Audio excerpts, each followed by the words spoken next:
Hello বন্ধুরা, তোমাদের সকলকে স্বাগত জানাই আজকের এই স্পেশাল ক্লাসটিতে। আজকের এই ক্লাসটিতে হরমোন ও উৎসেচক বিষয়টি সম্পূর্ণ বুঝে নেব এবং পরীক্ষায় আসা যে কোনো প্রশ্নের জন্য প্রস্তুত থাকব। আজকের এই স্পেশাল ক্লাসে থাকছে হরমোন ও উৎসেচক বিষয়টির এআই ক্লাসের মাধ্যমে কনসেপ্ট ক্লিয়ার এবং ডিটেল ক্লাস সহ 35টি অতি গুরুত্বপূর্ণ প্রিভিয়াস ইয়ার প্রশ্নের উত্তর সহ ব্যাখ্যা নিয়ে আলোচনা, যার মাধ্যমে তোমাদের এখানেই এই ভিডিওতেই তোমাদের সম্পূর্ণ প্রশ্ন উত্তর মাথায় ঢুকে যাবে এবং আর মুখস্থ করার প্রয়োজন পড়বে না। তো চলো আর দেরি না করে শুরু করা যাক ভিডিও। সবাইকে স্বাগত আজকের এই দারুণ একটা বিশ্লেষণে। আচ্ছা, কখনো ভেবে দেখেছেন প্রতিটা সেকেন্ডে আমাদের শরীরের ভেতরে হাজার হাজার জৈব রাসায়নিক কাজ কিভাবে একদম ঘড়ির কাঁটার মতো নিখুঁতভাবে চলছে? আজকের এই মাস্টার ক্লাসে আমরা ঠিক এইটাই জানব, কিভাবে আমাদের ভেতরের এই বিশাল কারখানাটা কন্ট্রোলড হচ্ছে। আমরা এই পুরো জটিল বায়োলজিক্যাল কারখানাটাকে কয়েকটা ধাপে ভেঙে বোঝার চেষ্টা করব। একেবারে কারখানার সাধারণ কর্মী থেকে শুরু করে ওপর মহলের এক্সিকিউটিভ মেসেঞ্জার, সবার কাজের ধরনটা আজ আমরা খুব সহজে দেখে নেব। তো চলুন প্রথমেই আমরা কারখানার সেই অক্লান্ত কর্মীদের সাথে পরিচিত হই, যাদের আমরা বলি উৎসেচক বা এনজাইম। এরা মূলত আমাদের শরীরের বায়োলজিক্যাল অ্যাসেম্বলি লাইনে জিনিসপত্র ভাঙার কাজটা করে। এই এনজাইম বা বায়োক্যাটালিস্টের বিষয়টা কিন্তু সত্যিই দারুণ। এরা যে কোনো বিক্রিয়ার গতি ম্যাজিকের মতো বহুগুণ বাড়িয়ে দেয়। কিন্তু সবচেয়ে অবাক করা ব্যাপার হলো, কাজটা শেষ হওয়ার পর এরা একদম অক্ষত থাকে। মানে একবার কাজ শেষ করেই এরা পরবর্তী কাজের জন্য একেবারে রেডি। এবার চলুন এই কর্মীদের একটু ফিল্ডে কাজ করতে দেখি। যেমন ধরুন আমাদের পরিপাকতন্ত্র। এই এনজাইমগুলো ছাড়া কিন্তু আমরা যে জটিল খাবারগুলো খাই, সেগুলো কোনোভাবেই সরাসরি রক্তে শোষিত হতে পারত না। ব্যাপারটা ধাপে ধাপে চিন্তা করুন। ভাত অনেকক্ষণ ধরে চিবোলে কেন একটু মিষ্টি লাগে, খেয়াল করেছেন কখনো? এর কারণ হলো আমাদের মুখের লালারসে থাকা টায়ালিন নামের এনজাইমটা মুখে থাকতেই শর্করা বা কার্বোহাইড্রেট ভাঙার কাজটা শুরু করে দেয়। এরপর খাবার যখন অন্ত্রে পৌঁছায়, তখন অগ্নাশয় আর ক্ষুদ্রান্ত্রের অ্যামাইলেজ সেই জটিল শর্করাকে একেবারে সিম্পল সুগারে বদলে দেয়। কারখানার অ্যাসেম্বলি লাইনের আরেকটু ভেতরে গেলে আমরা দেখব প্রোটিনের কী অবস্থা হয়। প্রোটিন ভাঙার কাজটা হয় মূলত 3 ধাপে। পাকস্থলিতে পেপসিন এ কাজটা শুরু করে। এরপর অগ্নাশয় ট্রিপসিন একে ভেঙে আরও ছোট পেপটাইড বানায়। আর সব শেষে ইরেপসিন এসে এগুলোকে একদম রেডি টু অ্যাবজর্ব অ্যামিনো অ্যাসিডে পরিণত করে দেয়। পারফেক্ট টিমওয়ার্ক, তাই না? আর সবচেয়ে ভারী কাজটা, মানে ফ্যাট বা চর্বি হজমের কাজটা সামলায় লাইপেজ নামের একটা এনজাইম। এই লাইপেজ জটিল ফ্যাট বা ট্রাইগ্লিসারাইডকে ভেঙে খুব সহজেই শরীরের শোষণযোগ্য ফ্যাটি অ্যাসিড আর গ্লিসেরলে পরিণত করে ফেলে। তবে ভাববেন না এই এনজাইমগুলো শুধু খাবারই ভাঙে। ধরুন আপনার শরীরে কোথাও কেটে গেল, তখন থ্রম্বিন নামের এনজাইম সাথে সাথে সেই ক্ষতের জায়গায় ছুটে যায়। এরপর খুব দ্রুত রক্ত জমাট বাঁধিয়ে ক্ষতস্থানটা একেবারে সিল করে দেয়। মানে এরা আমাদের বডিগার্ড হিসেবেও কাজ করছে। আচ্ছা, এতক্ষণ তো আমরা কারখানার লোকাল কর্মীদের নিয়ে কথা বললাম। এবার চলুন একটু ওপর মহলের এক্সিকিউটিভ মেসেঞ্জারদের সাথে পরিচয় পর্বটা সেরে নিই। আর এরাই হলো আমাদের শরীরের হরমোন। এই রাসায়নিক বার্তাবাহক বা মেসেঞ্জারগুলো তৈরি হয় এন্ডোক্রাইন বা অন্তঃক্ষরা গ্রন্থি থেকে। মজার ব্যাপার হলো, এদের যাতায়াতের জন্য কোনো আলাদা রাস্তা বা নালী নেই। এরা খুব সিম্পলি এদের মেসেজ বা নির্দেশাবলী সরাসরি রক্তে বা লসিকায় ছেড়ে দেয়, যাতে সেটা শরীরের এক প্রান্ত থেকে আরেক প্রান্তের দূরের কোনো অঙ্গে অনায়াসে পৌঁছে যেতে পারে। এবার আমরা মানবদেহের প্রধান কয়েকটি হরমোন কন্ট্রোল সেন্টার নিয়ে কথা বলবো। এই সেন্টারগুলো এতটাই পাওয়ারফুল যে আমাদের শারীরিক বৃদ্ধি থেকে শুরু করে রোজকার ঘুমের সাইকেল সবকিছুই এরা নিয়ন্ত্রণ করে। যেমন ধরুন পিটুইটারি গ্রন্থি, একে বলা যায় শরীরের মাস্টার গ্ল্যান্ড। আমাদের হাড় বা পেশির বৃদ্ধি থেকে শুরু করে অনেক গুরুত্বপূর্ণ কাজ এর ইশারায় চলে। আবার পিনিয়াল গ্রন্থির কথা ভাবুন, এটা মেলাটোনিন রিলিজ করে আমাদের শরীরের বায়োলজিক্যাল ঘড়িটা মেনটেন করে, ঠিক করে দেয় কখন আমাদের ঘুম পাবে আর কখন আমরা জেগে উঠব। এই ব্যাপারগুলো থেকে খুব চমৎকারভাবে বোঝা যায় আমাদের শরীরে কতটা সূক্ষ্ম একটা ব্যালেন্সের দরকার। একটু এদিক ওদিক হলেই মুশকিল। যেমন অগ্নাশয় বা প্যানক্রিয়াস থেকে যদি ইনসুলিন ঠিকমতো না বেরোয় তাহলেই ডায়াবেটিস মেলিটাস দেখা দেয়। আবার খাবারে আয়োডিনের অভাব হলে থাইরয়েড গ্রন্থি কাজ করতে পারে না, যার ফলে গলগণ্ড বা গয়টার রোগ হয়। আচ্ছা, আপনাদের কাছে একটা প্রশ্ন করি। ধরুন রাস্তায় হঠাৎ একটা পাগলা কুকুর আপনার দিকে তেড়ে এলো। চরম বিপদের এই মুহূর্তে আপনার শরীর কিভাবে বুঝে যায় যে এখন লড়াই করতে হবে নাকি জান নিয়ে পালাতে হবে? মানে এই যে ফাইট অর ফ্লাইট রেসপন্স, এটা আসলে কিভাবে ট্রিগার হয়? ঠিক এই সময়ে আমাদের কিডনির ওপরে থাকা অ্যাড্রেনাল গ্রন্থিগুলো সুপার হিরোর মতো কাজে নেমে পড়ে। এরা মুহূর্তের মধ্যে রক্তে প্রচুর পরিমাণে অ্যাড্রেনালিন হরমোন ঢেলে দেয়।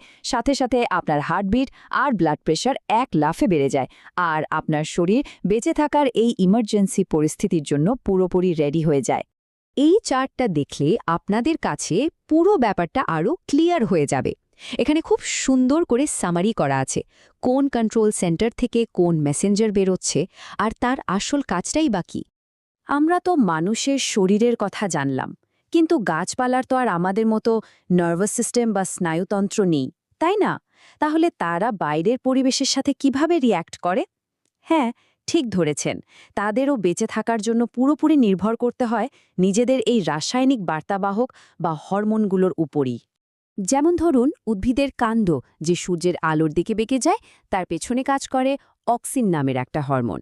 আবার গাছ থেকে যে সুন্দর গন্ধ বের হয় আর ফল পাকে, সেটা করে ইথিলিন নামের একটা গ্যাসীয় হরমোন। এমনকি খরা বা পানির সংকটের সময় গাছ যে পাতা ঝরিয়ে ফেলে, পানি বাঁচায়, সেটার সিগন্যাল দেয় অ্যাবসিসিক অ্যাসিড বা স্ট্রেস হরমোন। এগুলোই আসলে জঙ্গলের মাঝে গাছেদের টিকে থাকার একমাত্র যোগাযোগ মাধ্যম। আলোচনার একদম শেষ পর্যায়ে চলে এসেছি আমরা। এবার আমরা এই দুই বায়োলজিক্যাল মহারথী মানে হরমোন আর এনজাইমের মধ্যে একটা চটজলদি তুলনা করে নেব। এদের মধ্যে সবচেয়ে ক্রুশিয়াল পার্থক্যটা হলো এদের ডিউরেবিলিটি বা স্থায়িত্ব। এনজাইমগুলো হলো কারখানার সেই সব কর্মী যাদের বারবার ব্যবহার করা যায়, কাজ শেষেও তারা অক্ষত থাকে। কিন্তু হরমোনের ব্যাপারটা অন্যরকম। এদেরকে আপনি ওয়ান টাইম মেসেঞ্জারের সাথে তুলনা করতে পারেন। মেসেজটা নির্দিষ্ট জায়গায় পৌঁছে দেওয়ার ঠিক পরপরই এরা ধ্বংস হয়ে যায়। একবার ভাবুন তো, আমাদের শরীরের ভেতরের এই অদৃশ্য কর্মী আর মেসেঞ্জাররা যদি এক মুহূর্তের জন্য কাজ বন্ধ করে দেয়, তাহলে আমাদের গোটা জীবন চক্রটাই কিন্তু একেবারে থমকে দাঁড়াবে। যা সবাইকে এই প্রশ্নটা ভাবতে বাধ্য করে, ঠিক এই মুহূর্তে আপনার শরীরের ভেতরে কোন সিস্টেমটা সবচেয়ে বেশি পরিশ্রম করে কাজ করে দেখলে হরমোন উৎসেচকের এআই মাস্টার ক্লাস। স্বাগতম আজকের ক্লাসে। আমাদের শরীরে এবং উদ্ভিদ দেহে কিভাবে অজস্র জৈব রাসায়নিক প্রক্রিয়া প্রতি মুহূর্তে ঘটে চলেছে এবং সেগুলো কিভাবে নিখুঁতভাবে নিয়ন্ত্রিত হচ্ছে তা আমরা আজ বিস্তারিতভাবে জানব। এই ক্লাসে আমরা হরমোন এবং উৎসেচক আলাদা আলাদা খণ্ডে ভাগ করে খুঁটিনাটি তথ্য সহ আলোচনা করব। কাজেই শুরু করা যাক আজকের মাস্টার ক্লাসটি হরমোন ও উৎসেচক। প্রথম খণ্ডে আছে উৎসেচক বা এনজাইম, শরীরের জৈব অনুঘটক। উৎসেচক কি এবং কিভাবে কাজ করে? উৎসেচক হলো মূলত এক ধরনের প্রোটিন জাতীয় রাসায়নিক পদার্থ যা জীবদেহে অনুঘটক বা বায়োক্যাটালিস্ট হিসেবে কাজ করে। রসায়নের অনুঘটকের কাজ যেমন কোনো বিক্রিয়ার গতি বাড়িয়ে দেওয়া, ঠিক তেমনি উৎসেচক আমাদের শরীরে ঘটে যাওয়া হাজারো জৈব রাসায়নিক বিক্রিয়ার গতিকে বহু গুণ বাড়িয়ে দেয়। উৎসেচকের একটি বড় বৈশিষ্ট্য হলো বিক্রিয়া শেষে এরা নিজেরা সম্পূর্ণ অপরিবর্তিত থাকে, অর্থাৎ একটি উৎসেচক তার কাজ শেষ করে আবার নতুন একটি বিক্রিয়া ঘটানোর জন্য প্রস্তুত হয়ে যায়। মানবদেহে পরিপাক উৎসেচকের ভূমিকা। আমরা যা খাবার খাই যেমন ভাত, মাংস, তেল, ঘি, তা সরাসরি আমাদের রক্ত বা কোষে শোষিত হতে পারে না। এই জটিল খাবারগুলোকে ভেঙে সরল উপাদানে পরিণত করার কাজই করে পরিপাক উৎসেচক। প্রথম, শর্করা বা কার্বোহাইড্রেট পরিপাককারী উৎসেচক। টায়ালিন বা স্যালাইভারি অ্যামাইলেজ, এটি আমাদের লালারসে থাকে। মুখ্য গহ্বরে খাবার চিবানোর সময় এটি সেদ্ধ শ্বেতসার বা জটিল শর্করাকে ভেঙে মল্টোজে পরিণত করে, তাই আমরা ভাত বা রুটি বেশিক্ষণ চিবালে সামান্য মিষ্টি লাগে। অ্যামাইলেজ এটি মূলত অ্যাগ্নাশয় রসে থাকে, যা ক্ষুদ্রান্তে জটিল শর্করাকে ভেঙে সরল শর্করায় পরিণত করে। দেখলাম শর্করা পরিপাকে উৎসেচকের ভূমিকা। এবার প্রোটিন পরিপাকে উৎসেচকের ভূমিকাটা দেখে নিই। পেপসিন এটি আমাদের পাকস্থলিতে উৎপন্ন হয়।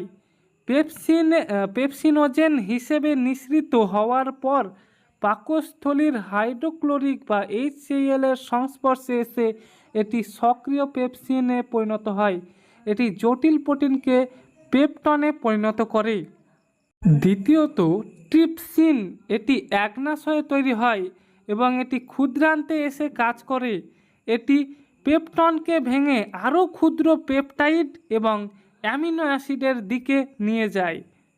তৃতীয়ত ইরেপসিন, এটি ক্ষুদ্রান্ত্রের আন্তরিক রসে উপস্থিত থাকে। এটি প্রোটিন পরিপাকের শেষ ধাপে পেপটাইডগুলোকে ভেঙে শরীরের শোষণের উপযোগী অ্যামিনো অ্যাসিডে রূপান্তর করে। ফ্যাট বা চর্বি পরিপাককারী উৎসেচক লাইপেজ, এটি মূলত অ্যাগ্নাশয় রসে প্রচুর পরিমাণে থাকে। খাদ্যের কঠিন ফ্যাট বা ট্রাইগ্লিসারাইডকে ভেঙে এটি ফ্যাটি অ্যাসিড এবং গ্লিসারলে পরিণত করে, যা আমাদের শরীর সহজেই গ্রহণ করতে পারে। 4 নম্বর, রক্ততঞ্চনে উৎসেচকের ভূমিকা। থ্রম্বিন পরিপাক ছাড়াও রক্ত জমাট বাড়তে উৎসেচকের গুরুত্বপূর্ণ ভূমিকা রয়েছে। কেটে যাওয়া স্থানে রক্তে থাকা প্রোথ্রম্বিন নামক প্রোটিনটি থ্রম্বিন উৎসেচকে পরিণত হয়ে রক্ত জমাট বাড়তে সাহায্য করে। শেষ হলো উৎসেচক বা এনজাইম পর্ব। এবার শুরু করছি হরমোন, দ্বিতীয় খণ্ড। শরীরের রাসায়নিক বার্তাবাহক। হরমোনকে শরীরের রাসায়নিক বার্তাবাহক বলা হয়। হরমোন কী এবং কিভাবে কাজ করে? হরমোন হলো এমন একটি জৈব রাসায়নিক পদার্থ যা অনাল বা অন্তঃক্ষরা গ্রন্থি থেকে সরাসরি রক্ত বা লসিকায় নিঃসৃত হয়। উৎসেচকের সাথে এর প্রধান পার্থক্য হলো হরমোন উৎপত্তিস্থলে কাজ না করে রক্তের মাধ্যমে বাহিত হয়ে দেহের দূরবর্তী কোনো নির্দিষ্ট অঙ্গ বা কোষে গিয়ে বার্তা পৌঁছায় এবং কাজ সম্পন্ন করে। কাজ শেষে হরমোন কিন্তু ধ্বংসপ্রাপ্ত হয়, উৎসেচকের মতো অক্ষত থাকে না। এবার দেখে নেব তৃতীয় খণ্ডে মানবদেহের প্রধান গ্রন্থি ও নিঃসৃত হরমোন। পিটুইটারি গ্রন্থি বা মাস্টার গ্রন্থি। মস্তিষ্কের তলদেশে অবস্থিত ছোট এই গ্রন্থিটিকে প্রভু গ্রন্থি বা মাস্টার গ্রন্থি বলা হয়, কারণ এটি অন্যান্য সমস্ত অন্তঃক্ষরা গ্রন্থির ক্ষরণ ও কাজ নিয়ন্ত্রণ করে। গ্রোথ হরমোন, এটি অস্থি ও পেশির স্বাভাবিক বৃদ্ধি ঘটায়। শৈশবে এটি প্রয়োজনের চেয়ে বেশি নিঃসৃত হলে দানবীয় বৃদ্ধি বা জায়েন্টিজম এবং কম নিঃসৃত হলে বামনত্ব বা ডোয়ার্ফিজম দেখা দেয়। প্রোল্যাক্টিন, এটি মাতৃদুগ্ধ উৎপাদনে উদ্দীপনা যোগায়। অক্সিটোসিন সন্তান প্রসবের সময় জরায়ুর সংকোচন ঘটায় এবং স্তন গ্রন্থি থেকে দুগ্ধকরণে সাহায্য করে। দ্বিতীয়, থাইরয়েড গ্রন্থি বা থাইরয়েড গ্ল্যান্ড। গলার অংশে প্রজাপতি আকৃতির এই গ্রন্থিটি অবস্থিত। থাইরক্সিন, এটি শরীরের মৌলিক বিপাকীয় হার বা BMR নিয়ন্ত্রণ করে। সম্পর্কিত সমস্যা বা গলগণ্ড। খাবারে আয়োডিনের অভাব হলে থাইরয়েড গ্রন্থি পর্যাপ্ত থাইরক্সিন তৈরি করতে পারে না, ফলে গলার এই গ্রন্থিটি ফুলে ওঠে। একে গলগণ্ড বা গয়টার বলা হয়।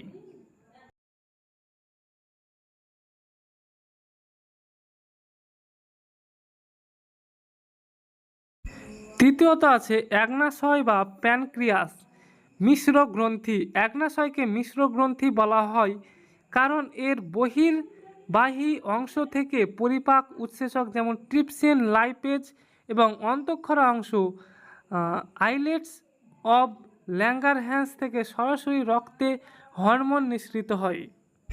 এই কারণেই অগ্ন্যাশয় বা প্যানক্রিয়াসকে মিশ্র গ্রন্থি বলা হয়। ইনসুলিন, এটি অগ্ন্যাশয়ের বিটা কোষ থেকে নিঃসৃত হয়। রক্তে অতিরিক্ত গ্লুকোজের মাত্রা কমিয়ে স্বাভাবিক রাখতে এটি সাহায্য করে। ইনসুলিন, ডায়াবেটিস মেলিটাস বা বহুমূত্র, শরীরে ইনসুলিনের অভাব হলে রক্তে শর্করার মাত্রা অস্বাভাবিক বেড়ে যায়, যা প্রস্রাবের সাথে নির্গত হতে থাকে। এই রোগকেই ডায়াবেটিস মেলিটাস বলা হয়। চতুর্থত অ্যাড্রেনাল গ্রন্থি বা অ্যাড্রেনাল গ্ল্যান্ড, জরুরি অবস্থার গ্রন্থি বলা হয় অ্যাড্রেনাল গ্রন্থিকে। প্রতিটি কিডনি বা বৃক্কের উপর এই গ্রন্থি দুটি অবস্থিত। অ্যাড্রেনালিন ভয়, রাগ বা আকস্মিক বিপদের সময় এই হরমোন দ্রুত রক্তে মিশে যায়। এটি হৃদস্পন্দন ও রক্তচাপ বাড়িয়ে আমাদের হয় লড়তে নয়তো সেখান থেকে পালাতে প্রস্তুত করে। এর জন্য একে লড়ো অথবা উড়ো বা ফাইট অর ফ্লাইট বা জরুরিকালীন হরমোন বলা হয়।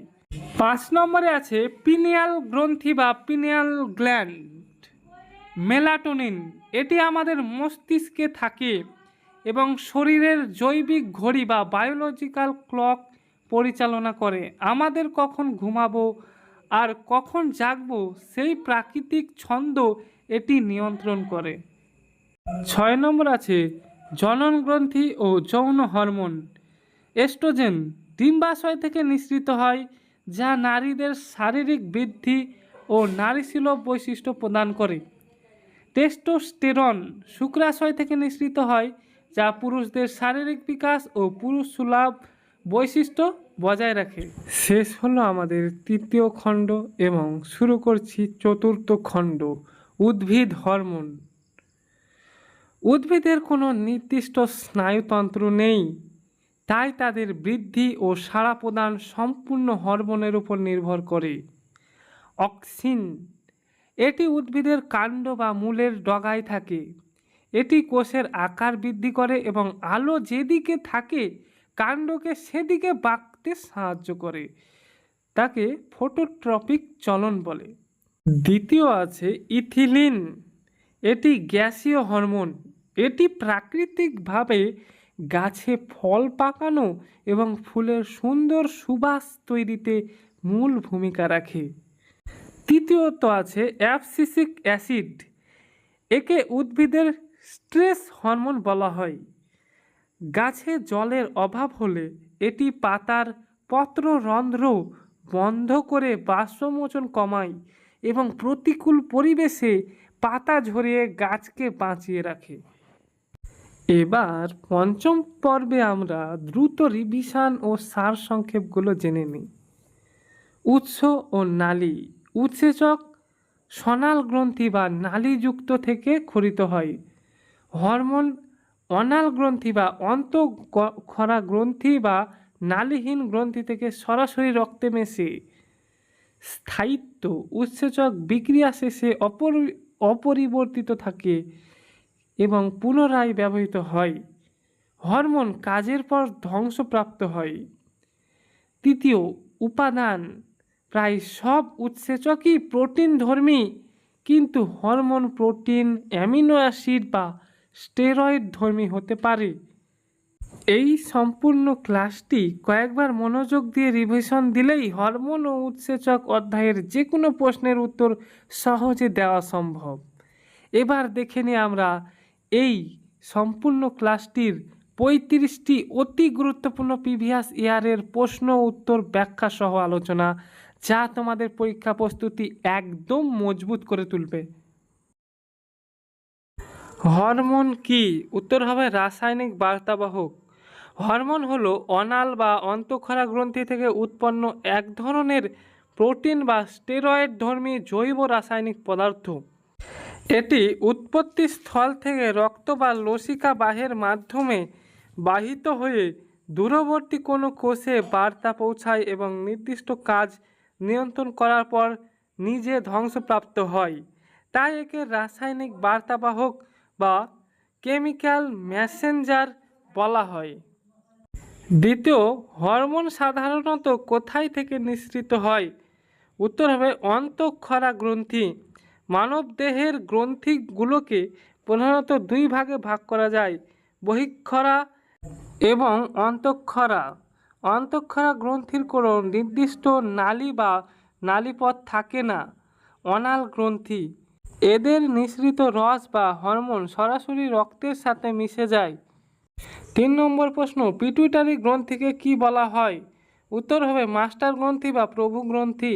মানব মস্তিষ্কের তলে অবস্থিত পিটুইটারি গ্রন্থি থেকে একাধিক গুরুত্বপূর্ণ হরমোন নিঃসৃত হয়, যা দেহের অন্যান্য সমস্ত অন্তঃক্ষরা গ্রন্থির যেমন থাইরয়েড, অ্যাড্রেনাল, জনন গ্রন্থি ইত্যাদি ক্ষরণ ও কাজকে প্রত্যক্ষভাবে নিয়ন্ত্রণ করে। তাই একে মাস্টার গ্রন্থি বা প্রভু গ্রন্থি বলা হয়। 5 নম্বর প্রশ্ন, মানবদেহের স্ট্রেস হরমোন নামে পরিচিত কোনটি? উত্তর হবে কর্টিসল। মানসিক বা শারীরিক যে কোনো ধরনের মানসিক চাপ বা স্ট্রেস এর সময় অ্যাড্রেনাল গ্রন্থির কর্টেক্স অংশ থেকে কর্টিসল হরমোন নিঃসরণ বৃদ্ধি পায়। এটি শরীরে শর্করা, প্রোটিন, ফ্যাট ও বিপাক নিয়ন্ত্রণ করে চাপ সামলাতে সাহায্য করে।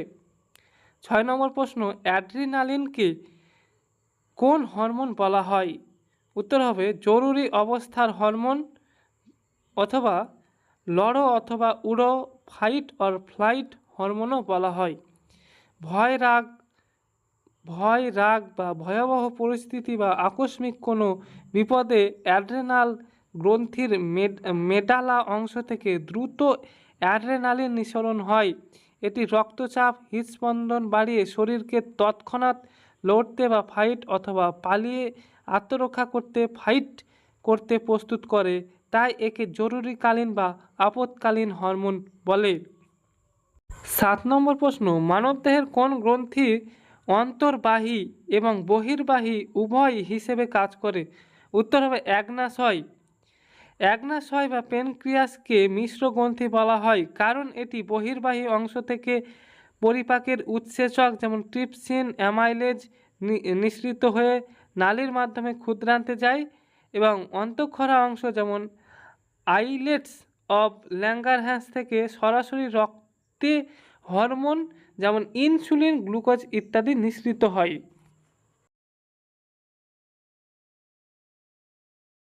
8 নম্বর প্রশ্ন, মানবদেহের সবচেয়ে বড় গ্রন্থি কোনটি? উত্তর হবে লিভার বা যকৃৎ। যকৃৎ বা লিভার হলো মানবদেহের সর্ববৃহৎ অভ্যন্তরীণ অঙ্গ বা সর্ববৃহৎ গ্রন্থি।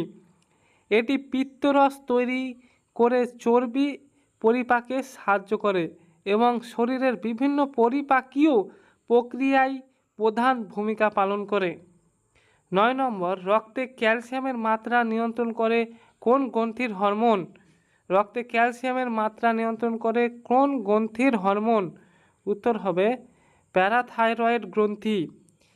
থাইরয়েড গ্রন্থির পেছনে অবস্থিত প্যারাথাইরয়েড গ্রন্থি থেকে প্যারাথাইরয়েড বা পিটিএইচ নিঃসৃত হয়। এটি রক্তের ক্যালসিয়াম ও ফসফেটের সঠিক মাত্রার ভারসাম্য রক্ষা করে। দ্বিতীয় অধ্যায়, বিপাক বৃদ্ধি ও রোগ সংক্রান্ত হরমোন। 10 নম্বর প্রশ্ন, থাইরয়েড গ্রন্থি কোন হরমোন নিঃসরণ করে? উত্তর হবে থাইরক্সিন। গলায় অবস্থিত প্রজাপতির আকৃতির থাইরয়েড গ্রন্থি থেকে প্রধানত থাইরক্সিন হরমোন নিঃসৃত হয়। এটি শরীরের মৌলিক বিপাকীয় হার বা বিএমআর এবং কোষীয় শক্তির উৎপাদন নিয়ন্ত্রণ করে। 11 নম্বর প্রশ্ন, থাইরয়েড গ্রন্থির বিকৃতি বা থাইরক্সিনের ঘাটতি হলে কোন রোগ হয়?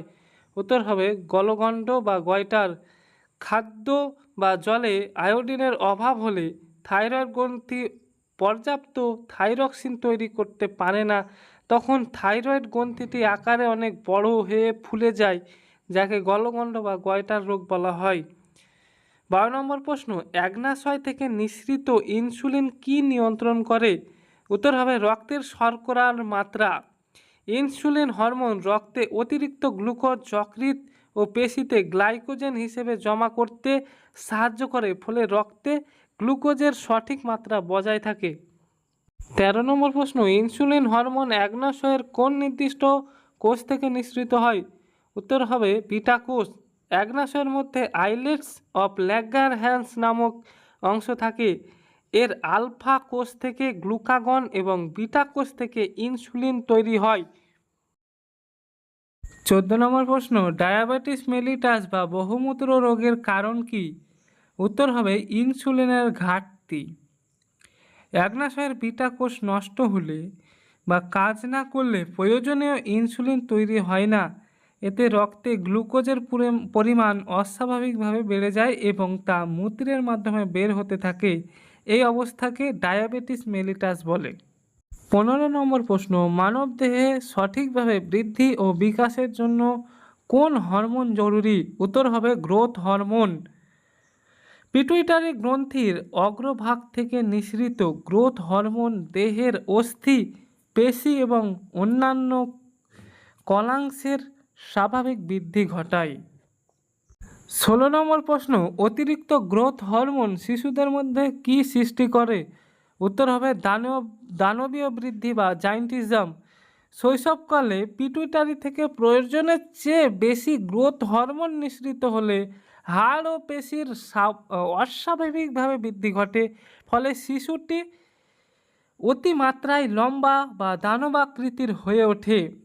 আর এই ঘটনা প্রাপ্তবয়স্কদের ক্ষেত্রে হলে তাকে অ্যাক্রোমেগালি বলে। প্রাপ্তবয়স্কদের ক্ষেত্রে হলে তাকে অ্যাক্রোমেগালি বলে। তৃতীয় অধ্যায়, প্রজনন ও মাতৃকল্যাণ হরমোন। নারী পুরুষের মধ্যে প্রজনন সংক্রান্ত প্রধান হরমোন কোনগুলি? উত্তর হবে ইস্ট্রোজেন ও টেস্টোস্টেরন। নারীদের ডিম্বাশয় থেকে প্রধানত যৌন হরমোন হলো ইস্ট্রোজেন, যা নারীসুলভ বৈশিষ্ট্য প্রদান করে, এবং পুরুষদের শুক্রাশয় থেকে নিঃসৃত প্রধান যৌন হরমোন হলো টেস্টোস্টেরন, যা পুরুষসুলভ বৈশিষ্ট্য প্রদান করে। 18 নম্বর প্রশ্ন, দুধ উৎপাদনের জন্য দায়ী হরমোন কোনটি? উত্তর হবে প্রোল্যাক্টিন। পিটুইটারি গ্রন্থি থেকে প্রোল্যাক্টিন হরমোন উৎপন্ন হয়। এটি গর্ভাবস্থায় ও সন্তান প্রসবের পর স্তন গ্রন্থিতে দুগ্ধ সংশ্লেষ ও উৎপাদনে উদ্দীপনা যোগায়। 19 নম্বর প্রশ্ন, গর্ভাবস্থায় জরায়ুর সংকোচন ও দেহে দুধ সংরক্ষণে সহায়ক হরমোন কোনটি? উত্তর হবে অক্সিটোসিন। অক্সিটোসিনকে লাভ হরমোন বা প্রসবের হরমোনও বলা হয়।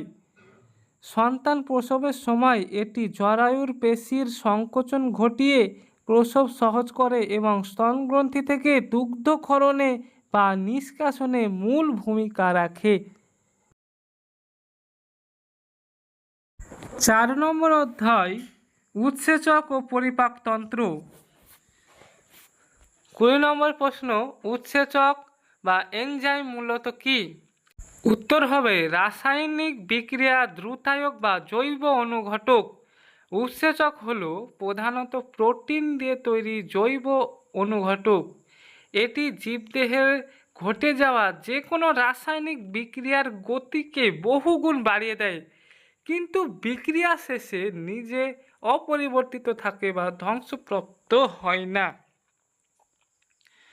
21 নম্বর প্রশ্ন, মুখ্য গহ্বরে কার মাধ্যমে শর্করা পরিপাক শুরু হয়? উত্তর হবে অ্যামাইলেজ, লালা অ্যামাইলেজ বা টায়ালিন। আমরা যখন খাবার চিবাই তখন লালারসে টায়ালিন নামক অ্যামাইলেজ উৎসেচক খাদ্যের জটিল শর্করাকে ভেঙে সাময়িকভাবে মল্টোজে পরিণত করে। 22 নম্বর প্রশ্ন, লালারসে উপস্থিত প্রধান পরিপাক উৎসেচক কোনটি? উত্তর হবে টায়ালিন বা স্যালাইভারি অ্যামাইলেজ। মুখ্য গহ্বরে নিশ্চিত লালারসের মধ্যে টায়ালিন ও মল্টেজ নামক উৎসেচক থাকে, যা মূলত শর্করার পরিপাক প্রক্রিয়া শুরু করে। 23 নম্বর প্রশ্ন, পাকস্থলীতে প্রোটিন হজমে সাহায্য করে কোন উৎসেচক? উত্তর হবে পেপসিন। পাকস্থলীর গ্যাস্ট্রিক গ্রন্থি থেকে নিষ্ক্রিয় পেপসিনোজেন নিঃসৃত হয়। এটি পাকস্থলীর হাইড্রোক্লোরিক অ্যাসিড বা HCl এর সংস্পর্শে এসে সক্রিয় পেপসিনে পরিণত হয় এবং জটিল প্রোটিনকে ভেঙে পেপটনে রূপান্তরিত করে। 24 নম্বর প্রশ্ন, পেটের আলসারের জন্য দায়ী উপাদান কোনটি? উত্তর হবে অতিরিক্ত অ্যাসিড ও পেপসিন। পাকস্থলীতে অতিরিক্ত হাইড্রোক্লোরিক অ্যাসিড বা HCl এবং পেপসিন উৎসেচক নিঃসৃত হলে তা পাকস্থলীর ভেতরের মিউকাস প্রতিরক্ষা স্তরকে ক্ষতিগ্রস্ত করে ঘা বা আলসার বা পেপটিক আলসার সৃষ্টি করে। 25 নম্বর প্রশ্ন, চর্বি বা ফ্যাট হজমে সহায়ক উৎসেচক কোনটি? উত্তর হবে লাইপেজ। লাইপেজ উৎসেচকটি খাদ্যের ফ্যাট বা চর্বি জাতীয় উপাদানকে ভেঙে ফ্যাটি অ্যাসিড এবং গ্লিসারলে পরিণত করে, যা শরীর সহজে শোষণ করতে পারে। 26 নম্বর প্রশ্নটি, ট্রিপসিন উৎসেচকটি কোথায় উৎপন্ন হয়? উত্তর হবে অগ্নাশয়ে। অগ্নাশয় রসে প্রোটিন পরিপাককারী উৎসেচক ট্রিপসিন নিষ্ক্রিয় ট্রিপসিনোজেন হিসেবে উৎপন্ন হয় এবং নালীর মাধ্যমে ক্ষুদ্রান্তে এসে প্রোটিনকে আরও সরল অ্যামিনো অ্যাসিডে ভাঙতে সাহায্য করে। 27 নম্বর প্রশ্ন, প্রোটিন পরিপাকের শেষ পরিণতিতে তৈরি হওয়া অ্যামিনো অ্যাসিড শোষণে সাহায্যকারী ক্ষুদ্রান্তের উৎসেচক কোনটি? উত্তর হবে ইরেপসিন। ইরেপসিন হল ক্ষুদ্রান্ত্রে আন্তরিক রসে উপস্থিত একাধিক পেপটাইডেজের মিশ্রণ, যা পেপটাইডগুলোকে ভেঙে চূড়ান্তভাবে শোষণের উপযোগী অ্যামিনো অ্যাসিডে পরিণত করে। 28 নম্বর প্রশ্ন, কোন উৎসেচক রক্তে জমাট বাঁধার সাথে যুক্ত? উত্তর হবে থ্রম্বিন। রক্তপাত হলে রক্তে থাকা প্রোথ্রম্বিন নামক উপাদানটি উৎসেচকের উপস্থিতিতে সক্রিয় থ্রম্বিনে পরিণত হয়। এই থ্রম্বিন রক্তরস প্রোটিন ফাইব্রিনোজেনকে জালাকৃতির ফাইব্রিনে রূপান্তর করে রক্ত জমাট বাঁধায়। 5 নম্বর অধ্যায় উদ্ভিদ হরমোন। 29 নম্বর প্রশ্ন, উদ্ভিদের বৃদ্ধি নিয়ন্ত্রণে সাহায্যকারী প্রধান উদ্ভিদ হরমোন কোনটি? উত্তর হবে অক্সিন। উদ্ভিদের কাণ্ড ও মূলের অগ্রভাগে উৎপন্ন অক্সিন হরমোন কোষের বিভাজন ও দৈর্ঘ্য বৃদ্ধি ঘটায়। এটি আলোর দিকে উদ্ভিদের বাঁকা বৃদ্ধির বা ফটোট্রপিক চলন এর জন্য দায়ী। ফটোট্রপিক চলনে যে উদ্ভিদের কাণ্ড আলোর দিকে বৃদ্ধি পায়, সেই বৃদ্ধি পাওয়াটাকে নিয়ন্ত্রণ করে অক্সিন। ফল পাকাতে সাহায্য করে কোন গ্যাসীয় উদ্ভিদ হরমোন? উত্তর হবে ইথিলিন। ইথিলিন হলো একমাত্র প্রাকৃতিক গ্যাসীয় উদ্ভিদ হরমোন যা গাছে ফল পাকানো এবং ফলের সুবাস তৈরিতে অনুঘটক হিসেবে কাজ করে। 31 নম্বর প্রশ্ন, অ্যাসকর্বিক অ্যাসিড উদ্ভিদ দেহে কী ভূমিকা পালন করে? উদ্ভিদের বৃদ্ধি রোধ এবং পাতা ঝরা ত্বরান্বিত করে। অ্যাসকর্বিক অ্যাসিডকে উদ্ভিদের স্ট্রেস হরমোন বলা হয়। এটি খরা বা জলের অভাব দেখা দিলে পাতার পত্ররন্ধ্র বন্ধ করে জল বাষ্পীভবন কমায় এবং অতিরিক্ত প্রতিকূল পরিবেশে পাতা ও ফল ঝরিয়ে দিয়ে গাছকে বাঁচায়। 32 নম্বর প্রশ্ন, অ্যাড্রেনাল গ্রন্থি থেকে নিঃসৃত হরমোন কোনটি? উত্তর হবে অ্যাড্রেনালিন। প্রতিটি বৃক্কের বা কিডনির মাথার উপর টুপির মতো অবস্থিত অ্যাড্রেনাল গ্রন্থির ভেতরের অংশ বা মেডালা থেকে অ্যাড্রেনালিন নিঃসৃত হয়। 33 নম্বর প্রশ্ন, অ্যাড্রেনালিন হরমোনের প্রধান কাজ কী? উত্তর হবে জরুরি অবস্থার মোকাবেলা করা।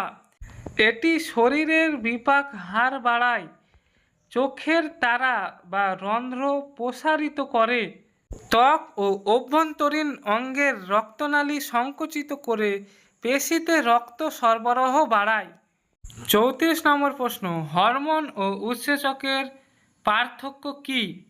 হরমোন উৎপত্তি স্থল থেকে দূরে গিয়ে কাজ করে এবং কাজের পর ধ্বংসপ্রাপ্ত হয়। উৎসেচক কাজের পরও অপরিবর্তিত থাকে এবং বারবার পুনর্ব্যবহারযোগ্য। আজকের সেশনের শেষ প্রশ্ন, উৎসেচকের রাসায়নিক প্রকৃতি কেমন? উত্তর হবে প্রোটিনধর্মী। ব্যতিক্রমহীনভাবে প্রায় সমস্ত উৎসেচকই আমিষ বা প্রোটিন দ্বারা গঠিত, একমাত্র রাইবোজাইম নামক কিছু আরএনএ ব্যতীত, বা রাইবোজাইম নামক আরএনএ বাদে সমস্ত উৎসেচকই আমিষ প্রকৃতির বা প্রোটিন দ্বারা গঠিত।